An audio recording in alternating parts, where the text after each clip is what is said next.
2026 March 3 US president Donald Trump സ്പെയിനിനെ ഭീഷണിപ്പെടുത്തിയിട്ടുണ്ടായിരുന്നു. അതായത് സ്പെയിനുമായിട്ടുള്ള എല്ലാ തരത്തിലുള്ള ട്രേഡ് ആക്ടിവിറ്റീസും നിർത്തലാക്കുമെന്നാണ് പറഞ്ഞത്. അതിന് കാരണമായിട്ടുള്ളത് ഇറാൻ ഇസ്രായേൽ വാറിന്, ഇറാനെ അറ്റാക്ക് ചെയ്യാൻ വേണ്ടിയിട്ട് US സ്പെയിന്റെ ബേസ് നൽകില്ല എന്ന് സ്പെയിന് പറഞ്ഞിട്ടുണ്ടായിരുന്നു. ഈ കാരണത്താലാണ് ഈ ഒരു ത്രെട്ട് വന്നിട്ടുള്ളത്. എന്നാൽ ഇതിന് മറുപടിയായിട്ട് സ്പാനിഷ് പ്രൈം മിനിസ്റ്ററിന്റെ വാക്കുകൾ കേൾക്കാം.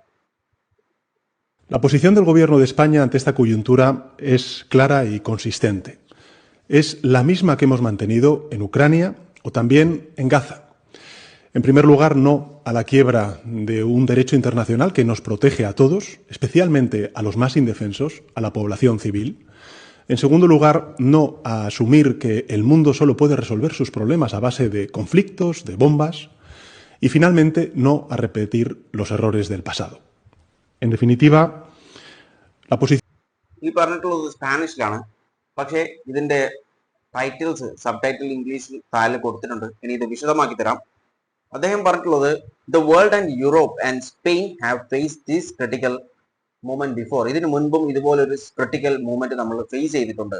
In 2003 a few irresponsible leaders dragged us into a illegal war. ഒരു ഇല്ലീഗൽ വാറിലേക്ക് നമ്മളെ വലിച്ച് കൊണ്ടുപോയിട്ടുണ്ടായിരുന്നു. മിഡിൽ ഈസ്റ്റിലാണ്. That brought nothing. ഒന്നും അതിനെക്കൊണ്ട് ഒരു ബെനിഫിറ്റും ആ ഒരു യുദ്ധത്തെ കൊണ്ട്, അതായത് 2003 നടന്നിട്ടുള്ള യുദ്ധത്തെ കൊണ്ട് യാതൊരു ബെനിഫിറ്റും ഉണ്ടായിട്ടില്ല.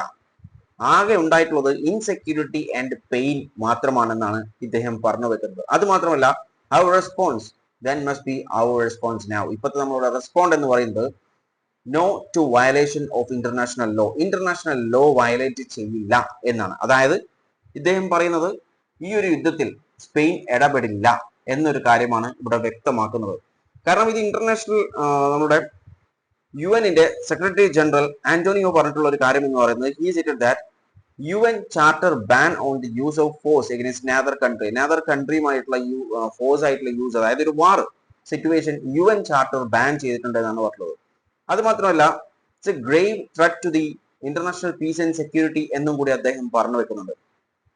ഇതിൽ പറഞ്ഞത് 2003 അതായത് US ഇത് ആദ്യമായിട്ടല്ല, 2003 ഇൻവേഷൻ ഓഫ് ഇറാഖ് ഇതിലൊക്കെ ചെയ്തിട്ടുണ്ട്. പക്ഷെ ആ സമയത്ത് ഇപ്പോൾ 2026 ജനുവരി, അതായത് ജനുവരി 7, 2026 ട്രംപ് പറഞ്ഞുള്ള കാര്യം എന്ന് പറയുന്നത് I don't need international law. എനിക്ക് ഇന്റർനാഷണൽ ലോ വേണ്ട എന്നാണ് പറഞ്ഞത്. ആൻഡ് അതിനോടൊപ്പം തന്നെ കൂട്ടിച്ചേർത്തിട്ടുള്ള ഒരു കാര്യം I am not looking to hurt people.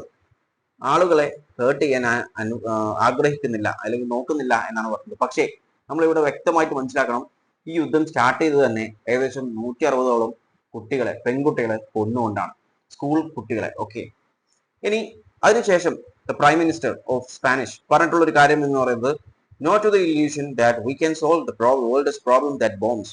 Bomb വെച്ചിട്ട് നമുക്ക് വേൾഡിലെ പ്രോബ്ലംസ് ഒന്നും സോൾവ് ചെയ്യാൻ പറ്റില്ല എന്നാണ് ഇദ്ദേഹം പറഞ്ഞത്. 100% ശരിയായിട്ടുള്ള ഒരു സ്റ്റേറ്റ്മെന്റ് ആണ്. കാരണം എത്ര യുദ്ധങ്ങൾ നമ്മൾ കണ്ടിട്ടുണ്ട് വേൾഡിൽ, എത്ര യുദ്ധങ്ങൾ, അതിൽ എത്ര യുദ്ധം ചെയ്തിട്ട് എന്ത് ബെനിഫിറ്റ് ആണ് ഈ യുദ്ധത്തിൽ നിന്നൊക്കെ ലഭിച്ചിട്ടുള്ളത്?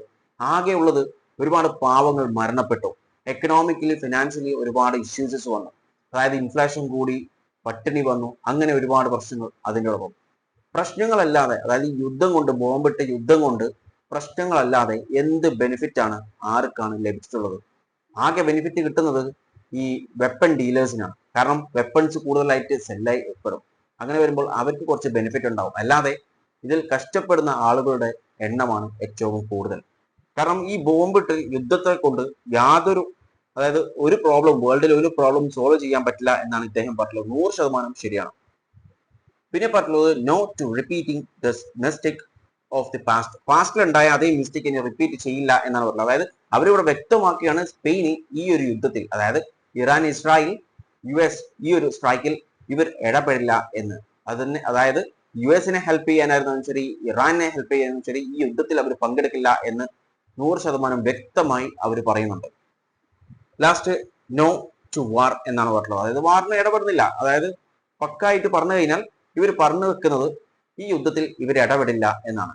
അതായത് അമേരിക്ക പറഞ്ഞിട്ടുള്ള ഭീഷണി, അതായത് ബേസ് തന്നിട്ടില്ലെങ്കിൽ, അതായത് ബേസ് തരാത്തതുകൊണ്ട് ഈ ഒരു ട്രേഡ് നിർത്തലാക്കാൻ പോകുന്നു എന്നാണ് പറഞ്ഞത് സ്പെയിനുമായിട്ടുള്ള. പക്ഷേ ഇവിടെ സ്പെയിൻ പ്രൈം മിനിസ്റ്റർ കറക്റ്റ് ആയിട്ട് പറഞ്ഞുള്ള ഒരു കാര്യം എന്ന് പറയുന്നത് ബേസ് തരില്ല എന്ന് തന്നെയാണ്. അതായത് ഡയറക്ട്ലി ഇല്ല എന്ന്, ഇൻഡയറക്ട്ലി ഇല്ല എന്ന് പറഞ്ഞു വെക്കുന്ന സ്റ്റേറ്റ്മെന്റ്സ് ആണ് സ്പാനിഷ് പ്രൈം മിനിസ്റ്ററിന്റെ ഭാഗത്തുനിന്നും വന്നിട്ടുള്ളത്. ഇതുപോലെ നട്ടലോടുകൂടി ഇതുപോലെ പറയാനുള്ള ധൈര്യം ലോകത്തെ എത്ര നേതാക്കന്മാർക്കുണ്ട്.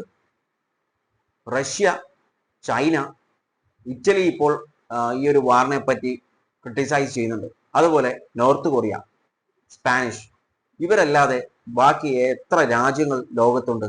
എത്ര പേര് ഇതിനെതിരെ, ഇത് ഇന്റർനാഷണൽ ലോന് എതിരാണെന്ന് അറിഞ്ഞിട്ട് പോലും മിണ്ടാതിരിക്കുന്നു? ഇത്രയും വ്യക്തമായിട്ട് പറഞ്ഞു അവരുടെ ബേസ് അവർ നൽകില്ല എന്ന് സ്പാനിഷ് പ്രൈം മിനിസ്റ്റർ ട്രംപിൻ്റെയോട് വ്യക്തമാക്കിയിട്ടുണ്ട്. അതുപോലെ ഈ യുദ്ധത്തിന് ഇടപെടില്ല എന്നും. അതിനോടൊപ്പം തന്നെ കറക്റ്റ് പറയുന്നത് ഇന്റർനാഷണൽ, ഇതിൽ കറക്റ്റ് ആയിട്ട് പറഞ്ഞ ഒരു സ്റ്റേറ്റ്മെന്റ് എന്ന് പറയുന്നത് നമ്മൾ ഇന്റർനാഷണൽ ലോ ബ്രേക്ക് ചെയ്യില്ല എന്നാണ് പറഞ്ഞത്. അതായത് US-ഉം ഇസ്രായേലും ഇവിടെ ചെയ്തിട്ടുള്ളത് അത് ബ്രേക്ക് ചെയ്തു എന്ന് പറയാതെ പറയുകയാണ് സ്പാനിഷ് പ്രൈം മിനിസ്റ്റർ. അങ്ങനെ പറയാനുള്ള ധൈര്യം എത്ര രാജ്യങ്ങളുടെ ലീഡേഴ്സിനുണ്ട്?